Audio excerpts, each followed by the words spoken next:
Hi, I'm Dr. Sadhna Bokhiria, and this is LeaderVoices, a show about leaders and their infinite ability to change the world.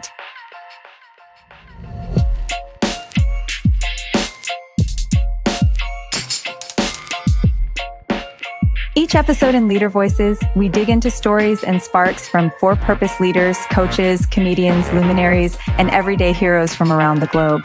Tales of impact and failing forward, of aspirations and innovations, and the infinite and inspiring ways that social purpose leaders lead and make the world a better place. Join us today as we introduce a new guest.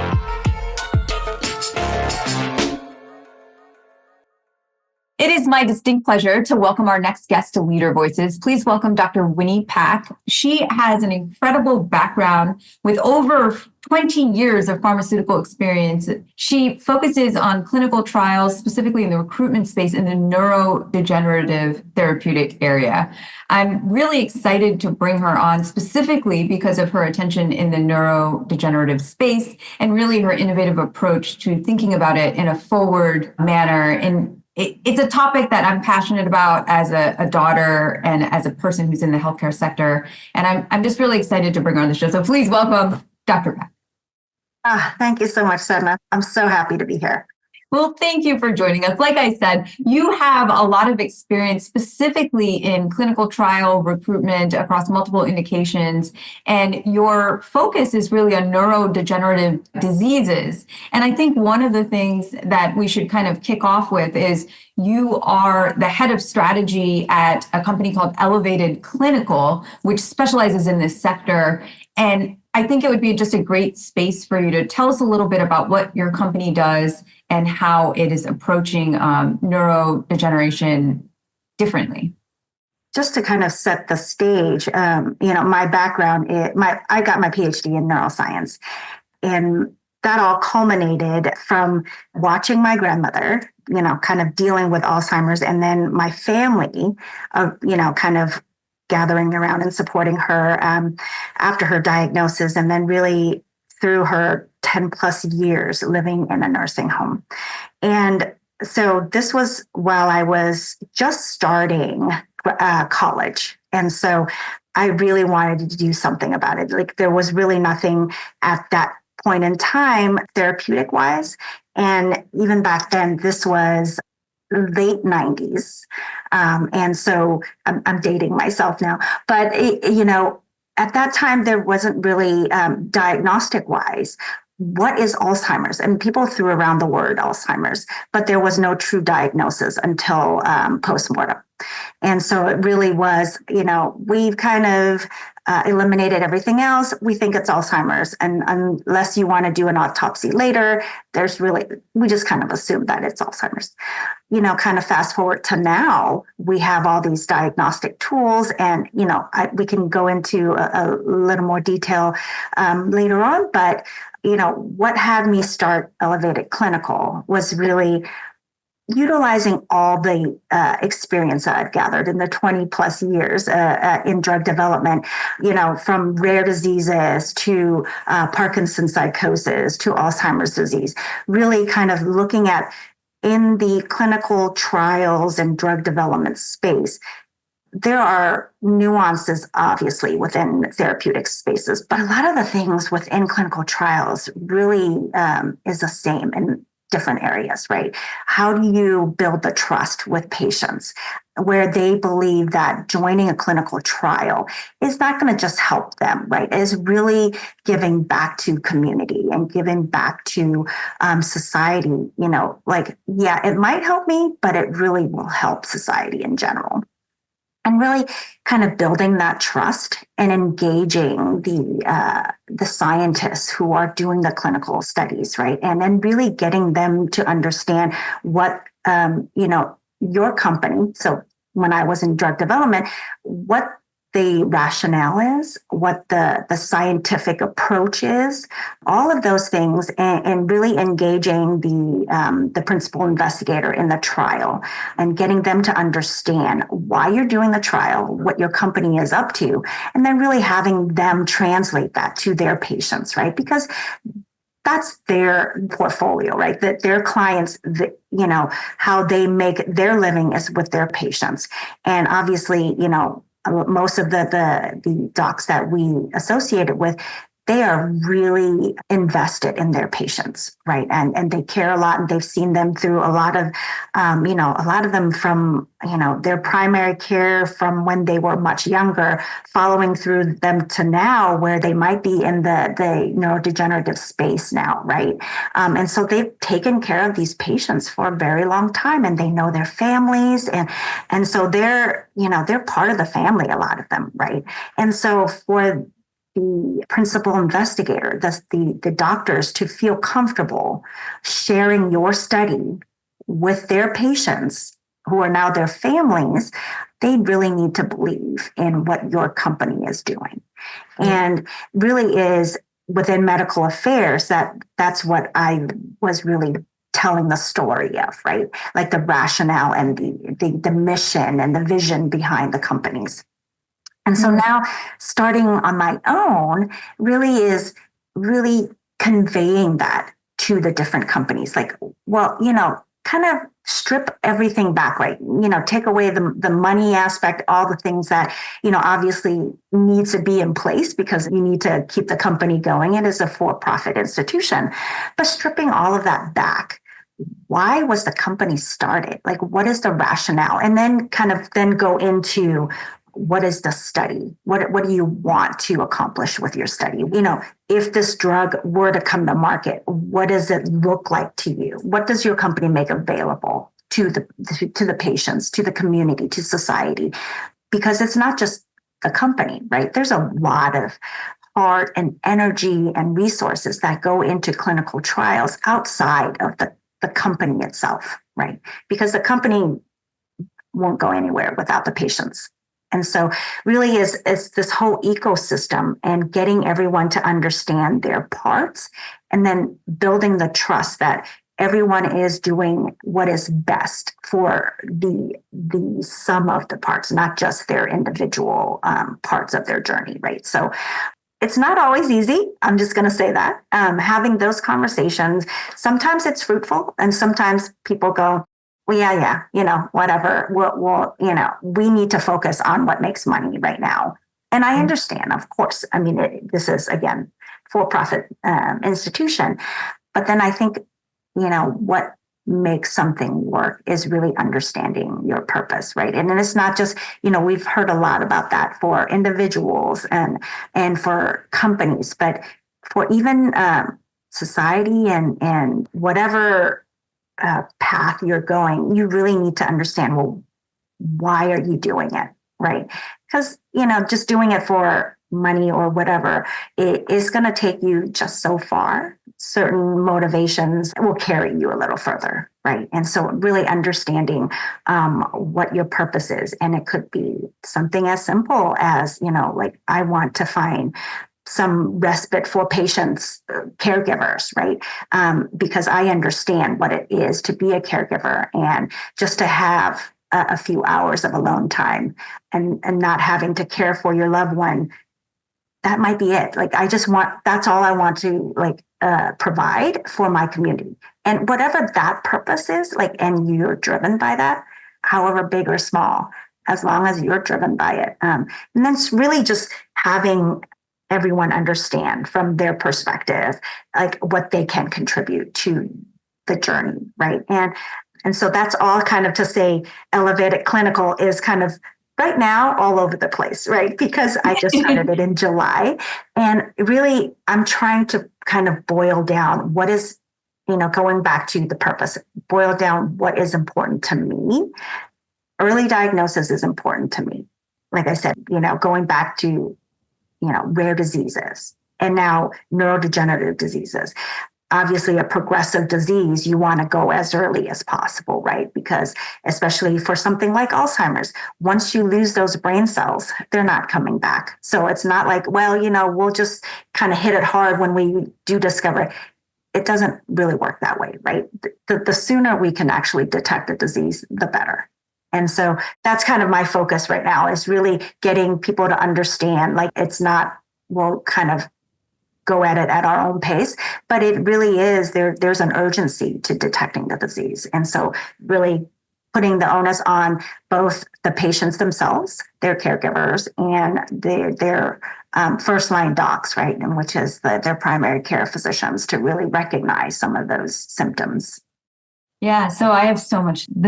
I know that I just threw everything at you, but No, it's really fascinating. And there's such a huge need in this space. And so I really appreciate you sharing your passion and your purpose and your why. And I think that it isn't something that, it's an ongoing thing. It's like, your why to a certain extent, but then it develops and builds and you continue to kind of revisit that question. And I think you're absolutely right in saying, the money only gets you so far if you're not really focused on your why. Simon Sinek, there's a lot of great leadership resources in that space. But let's talk a little bit about this, because the way that I look at it is it's very similar in the oncology space. So traditionally in the oncology space, it was, we need to find a cure for cancer. And then of course, in the last 20, 30 years, it's been more so focused on let's determine which patient populations have a genetic predisposition. We know in particular, Ashkenazi Jewish heritage genetics have a huge risk for cancer. So let's do genetic testing and let's really catch it early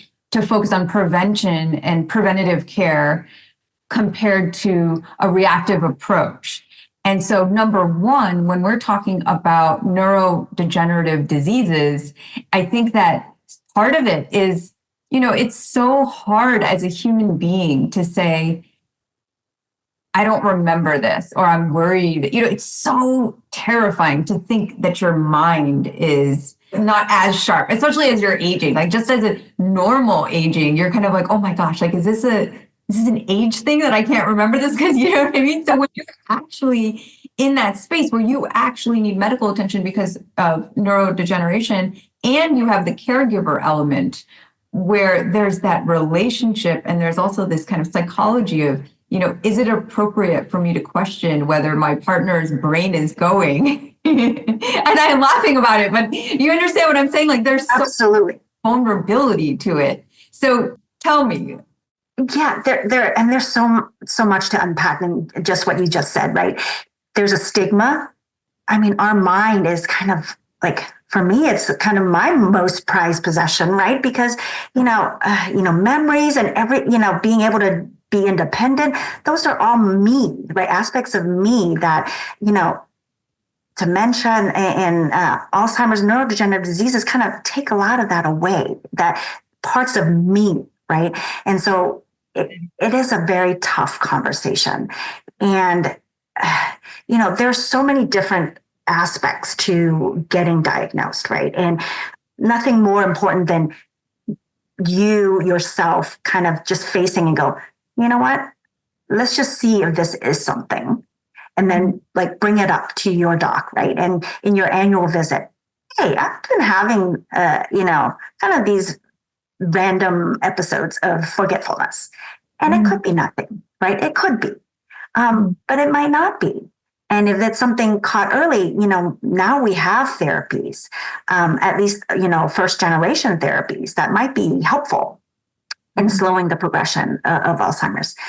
And the other staggering statistic is that over 50%, I think, I don't quote me on the exact number, but something like 60% of primary care physicians think dementia is a part of aging. Is it? It's not. I mean, so when we talk about Alzheimer's or dementia in general, there is an aspect where, in normal aging, you have forgetful episodes like, where did I put my keys? Shoot, I forgot his name, and then you tend to come back and remember it, right? Mm-hmm. But in dementia, and even early stages of Alzheimer's, you have activities that are affected in your daily life. You forget something that it's part of your normal routine, and then you just abruptly forget. And then it doesn't really come back.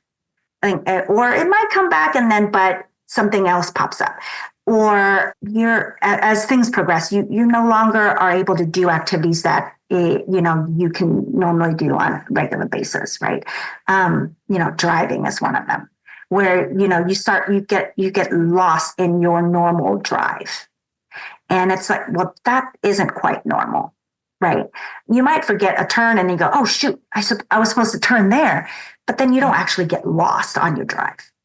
Right. So there are certain things that kind of are red flags for you to start really paying special attention, and really bringing it up to your primary care, and then really be an advocate for yourself to, if your PCP goes, it's probably just normal aging, let's keep an eye on it. Well, you might not see him for another year. And this is a progressive disease. And so another year of you kind of kicking the can down the road might actually be very meaningful in the disease. So if you were able to catch it earlier and get on some therapy, that year of therapy versus kind of keeping an eye on it might be very clinically meaningful. Right. Yeah, some of the research that I've come across and some of the companies that are working in this space and really creating like innovative solutions to tackle the way in which memory in particular plays a role. I looked at a couple where they're integrating music and sensory experience and photos. And one of the interesting stories that I heard is that essentially when you have a neurodegenerative disease and you're losing your memory and you are shown photos from, let's say, your teens or your 20s. So let's say that you're married and you're presented with photos of your wife from when you first met compared to in her older age, you're more likely to remember the images from the youth because they're cemented in the brain. And so kind of working backwards in that sense can really help people deal with just the devastating nature of this disease. So, the first thing that goes is your recent memory, right? And that's why the reminiscent therapy is really kind of being able to touch this person's kind of triggering their memory of the past. And I remember my grandmother, like towards the later stages, it was just so sad that she didn't even remember my dad, like her son, right? So she had 3 sons. So the only memory she had was of my grandfather. And this is now so before kids, right? And so my grandfather had lunch with her every day at the nursing home, and whether she remembers him or not, and towards the end she didn't, but in the beginning, she remembered us grandkids, coming to visit her, and she would still call our names. And then, I would say like 2 years after she got into the nursing home, she didn't really remember the grandkids anymore. And then a couple of years after that, the kids start, my uncles and my dad, she would kind of go, and then struggle a little bit, but then remember the name. And you can kind of see it progressing, right? And it's just, it is such a devastating disease for the family because they're watching it, right? And I can see her struggle in the beginning. And then I think she just kind of gave up, right? Mm-hmm. And whether or not, consciously or subconsciously, like it was just, there wasn't a desire to even try to remember anymore. It's just heartbreaking. We can kind of separate ourselves and kind of describe the disease clinically, but then you have to take a step back, and go, every one of these patients, I mean, it's a family involved, right? And you just have to kind of put yourself back into what it means to really understand the disease, right? You can kind of look at the numbers, look at the lab tests, all these great biomarker tests that are now available. Yeah, you can kind of boil everything down to numbers and say, does this patient qualify for a study or not? Well, and then why don't you take a step back and also look like, okay, what did this patient, what were they doing? What is important to them? What is important to their families? These are all conversations that the doctors will have to have with their patients, right? And so there are so many different aspects to this disease that are really heartbreaking and really difficult. And it's very on a per patient basis, right? And there are different risk tolerances. Like, do they want to take on the risk of these early disease modifying therapies? and what are they willing to take on burden-wise? I mean, because some of these therapies take time. They are infusions at the moment. And then there could be risks that they are taking on that, a lot of these studies now are looking into asymptomatic patients, right? Where they might have the pathology. So if they look at the blood test, if they looked at the numbers, they are on track for getting Alzheimer's, but they currently don't have the symptoms. But they have volunteered to be part of trials to see if some of these therapies would prevent them or at least delay them in getting the disease. And so there's so many different conversations to have depending on the patient, the family, and then with the comfort level of the docs. These are very difficult conversations to have. And kind of going back to what you had mentioned earlier, like, it's very personal. Like, this is my mind that I might be losing. And this isn't something that, is a very superficial conversation. This ends up being a very in-depth, like, it's not a 5 or 10 minute kind of visit, right? That you go in and you see a doc and you kind of get out and, and go on your day. It really hits hard, right? And especially if you have some of the numbers that go with it. And I'm not just talking about, blood test numbers, but understanding the prevalence of the disease and, what we might be looking at, in the next few years as the population ages. What does that look like? And what does that mean for society? What does that mean for, our healthcare system? Now we're really starting to grasp our healthcare system is not ready for this aging population. We don't have near enough neurologists to really take care of patients who will need this type of care. And yes. It's daunting. Yes. And then I'm thinking that from a early detection preventative approach, if you are the patient and you know that you have a genetic disposition or it's likely based on the diagnostic tests that you are going to progress into this space, and then you make decisions to either take part in a clinical trial or start some type of treatment protocols, that's going to look very different when it's reactive, when the family might have a way different understanding of what they want the treatment to look like. And so even just that aspect of it in terms of the actual patient going through it, but then sometimes it seems equally horrific to be the person who is cognizant and is watching with terror.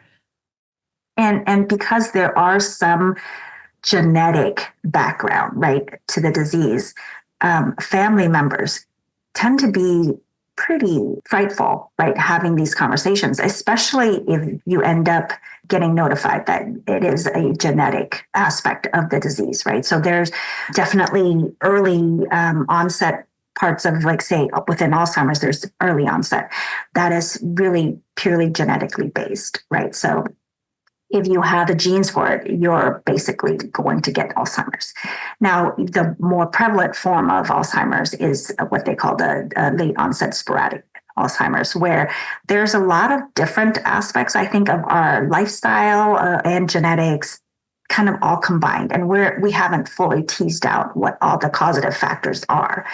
But there are lots of things that we can do to prevent, right? Lots of lifestyle modifications that are now, very popular, and we're now understanding the weight of how much that can actually do to help prevent the onset of Alzheimer's. And so, kind of going back to the genetic aspect, so like I used to work for a company that was really focused on one aspect of it that wasn't a genetic basis, but it really increased your risk. So this ApoE4 genetic risk factor, it can predispose you like 15 times higher risk of getting Alzheimer's. And so, that was not standard of care to get tested. And it wasn't really standard of care to be tested until some of these newer therapies came on board, or at least during the trials of it, where they saw that if you were an ApoE4 carrier, you suffered a lot more of the safety liability than the non-carriers. And so they started testing. And so knowing that you have a much higher risk of getting Alzheimer's. So if you were an ApoE44 patient, you know your kids would have at least one copy. Now, if you know, you and your partners, knowing both of yours, then you really have a good idea of what your kids. Now, do you test your kids? Do they want to be tested? How do, those are, the conversations get really heavy, right? Because then you're like, well, now is it my fault? Like, I gave this to my kids. Like, there are so many different, really, heartbreaking conversations that you have to have once you do have your own. It's not even a diagnosis, right? It's a risk factor. And so they might not get it, but just knowing that you have such an increased risk is already a huge burden on you. And, kind of like that, do you or do you not tell your kids? Mm-hmm. Right. That conversation itself is really hard. What's the average age? If you have that risk factor, what's the average age where people are developing, symptoms? So if you have the risk factor, is a bit earlier, right? So you end up getting Alzheimer's a little earlier, so that, in our studies, when we were looking at this population, it could be as early as in their 50s. Mm. And then, so it's a little bit, the average age is a little bit earlier. And again, that depends on when you do actually get diagnosed, right? And so that could be also skewing when, and depending on your, where you are, your socioeconomic status, a lot of different factors as to when you get diagnosed, unfortunately. But even then, the average age is, in the earlier 60s. Rather than later 60s and 70s for the general population. So very, very young. And it connects to this question of matching your brain health to your lifespan, the concept of the brain span, and how do we make those extensive, later years as happy and as productive as possible? Yeah, so I've been actually going out into the community and doing a lot of kind of brain health conversations. And inevitably, Alzheimer's come up, right? So there's this commission put together by the Lancet, and this publication has been around for hundreds of years. But it's a British publication, right? The Lancet. Yes, yeah, exactly. And they have a standing commission on different topics, and one of them is in dementia. So they actually put out every 2-3 years or so a report on kind of preventative lifestyle modifications or activities that you could do to modify your risk for developing dementia. And so they actually just came out this summer with the newest report, and they highlight 14 different modifiable factors, and that add up to like an astounding 45% decrease in your risk of developing dementia. And so it's not 45%. So it's not trivial, right? I mean, this is pretty significant, a risk decrease in just what you do on a daily basis can very much affect your risk for developing dementia. So to reiterate, according to this commission, the Lancet, respectable publication, respectable science data, there are 14 lifestyle changes that you can undertake that would decrease your ability or your risk, I should say, your decreased risk of developing this disease by 45%. 45. I can imagine what some of those things are. What are some of them? I probably can't name off the top of my head all 14 like on the spot, but I hope it's not because you're, losing your brain. I'm always worried. So one of the main ones, and that one we kind of understood for a long time, is really level of education. We've kind of used it as a surrogate marker for education level or the amount of education just by the number of years that you've gone to school, right? So we've actually looked at that for a lot within lots of clinical trials, looking at, stratifying it based on education level. Wait, but really, what does it mean? So, but really, it really is about keeping your brain engaged. right? So that it's really just a surrogate. Like, so the amount of education, years of education you've had. And it really is like, I think there's been a lot of talk about, okay, well, let's do more Sudoku, puzzles and crosswords. And it really is like lifelong learning, like just keeping your brain engaged and keeping it working, but it's a muscle, right? So kind of the use it or lose it mentality. Mine hurts like a lot all the time. But just keep it going, right? Like just be curious and just learn something new every day. And it doesn't have to be, big, but just kind of being interested in a lot of different things, being curious. Another big thing is staying active, right? Not smoking, don't drink too much. A lot of the things really is what's good for the rest of the body is good for the brain. Right. And so we really are just a machine, right? Keep the machine well oiled, maintenance, staying socially integrated with your community, having a support group, having, feel like you matter in a community, like having that, constant conversations with people. And so that includes keep getting your eyesight checked, right? So like being able to see well, being able to hear well, being engaged in society. Sleeping is also very important, but I don't think it's actually itemized as one of the risk factors, but it actually plays into a lot of different ones that they actually identified. I think they added cholesterol, the LDL, as one of the risk factors as well. And that's, again, good for the body, good for the brain.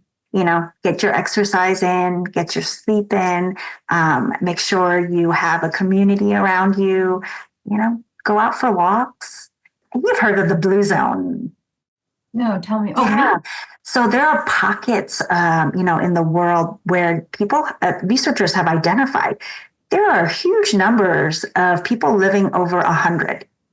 And they are healthy and happy and still part of the community. So they started looking at, well, what are they doing differently in these pockets, right? And they identified a few factors, like really, and it could be as simple as gardening. That plays into lots of different aspects of healthy living. So they're growing their own food, or they're participating in an interest, like they're keeping their brain engaged, right? How do I keep my plants growing? How do I keep them alive? How do replant? All these different things that engage your brain, right? Mm-hmm. And then if they're actually growing their own food and they're harvesting on a regular basis, they're actually going out there and being active. Right. And then if they have like a gardening club or having others also participating in their daily activities and they have great conversation, they're keeping their mind engaged in that sense as well.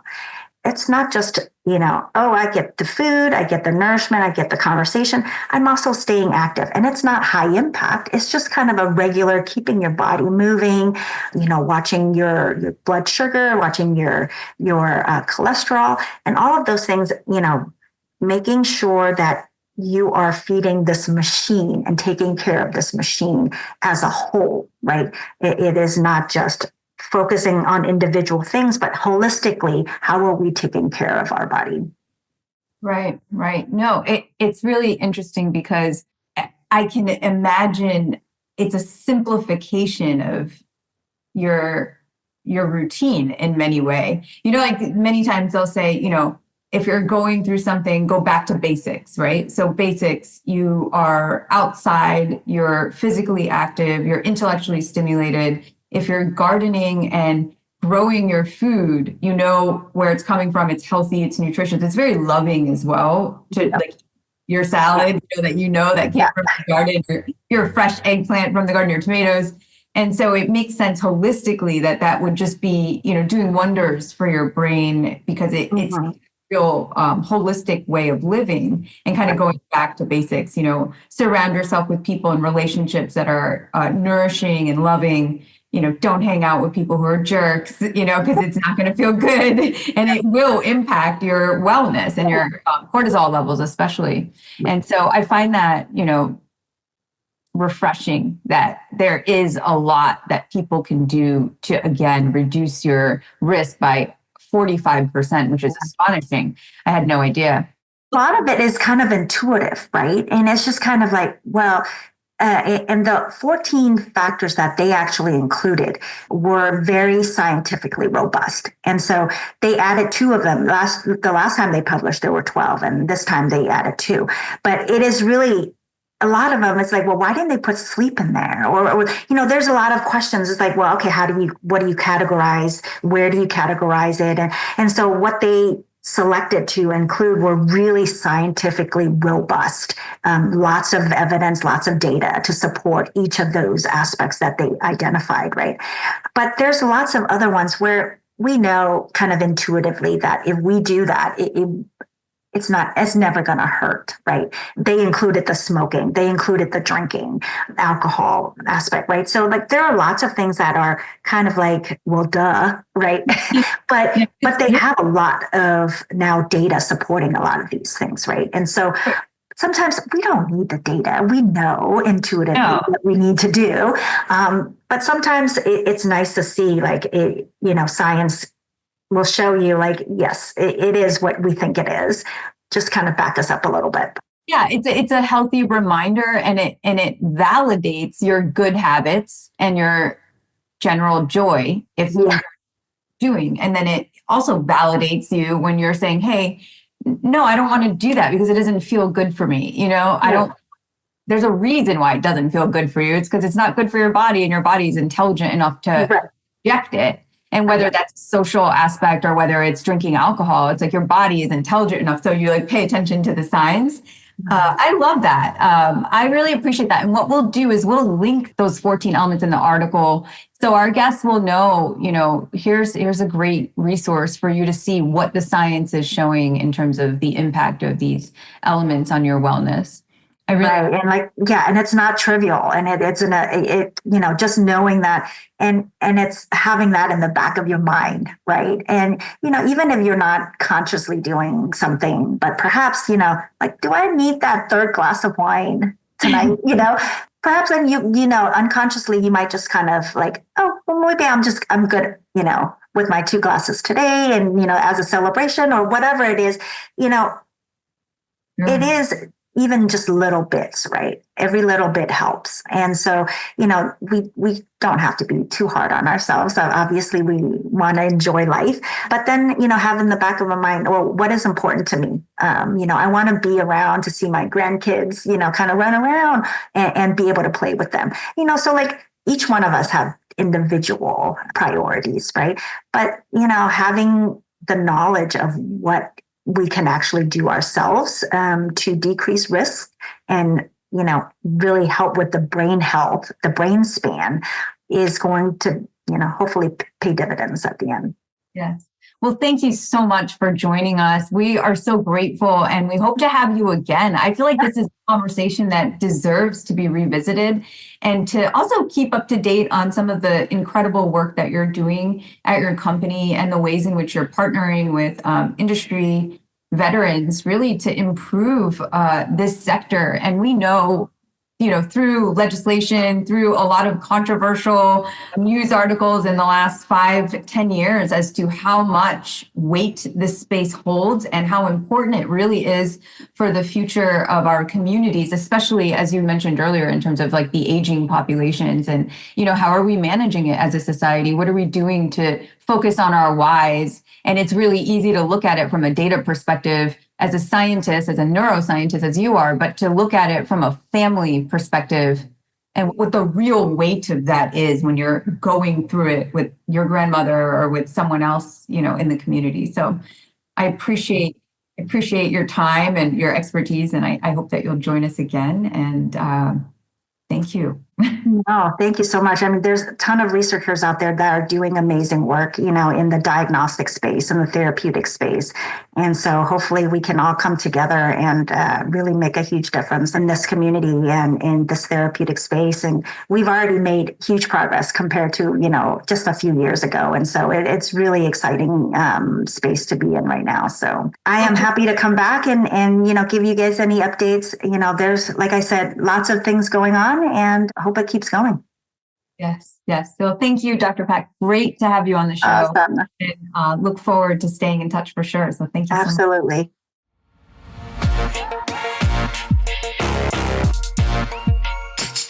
Thank you all for joining us. I'm Dr. Sadhna Bokhiria. and this is Leader Voices. This show is brought to you by the American Express Leadership Academy Alumni Network and leaderstories.org. Leader Voices is audio engineered by Robbie Ladd and produced by Creepandian team at OTVO Digital. Special thanks to Caitlin Johnson and Michael Chang. Thank you, and see you in the next episode.